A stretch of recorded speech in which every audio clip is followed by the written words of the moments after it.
let's look at the telephone company. It is a communication service at its core. So is Facebook, right? It's a type of communication. So is Instagram. So is Reddit. So are all these platforms. I do not censor telephone communications. The government does not censor telephone communications. Why do we want anyone censoring Facebook, Twitter? Why? Unless the stipulations and the conditions are very well defined and agreed to by the people.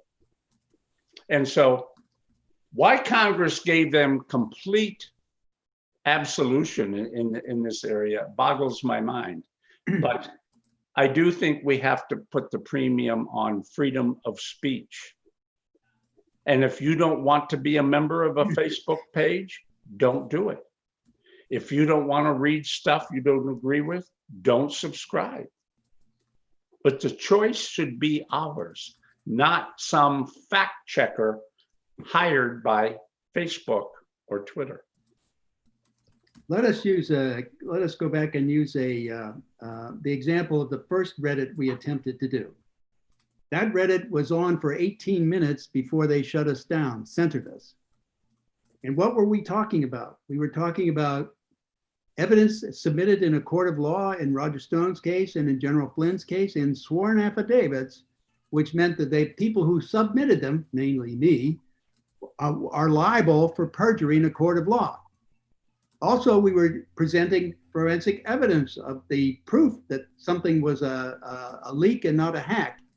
And so what is the reason to censor that, basically? Well, they didn't want the truth about those issues out. That's the point.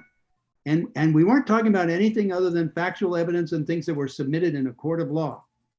So what was the issue with that? They should be liable for doing that. That's my point. And that's the point of that Section 230 protected them. But when they remove it, they're no longer protected. Okay, thank you.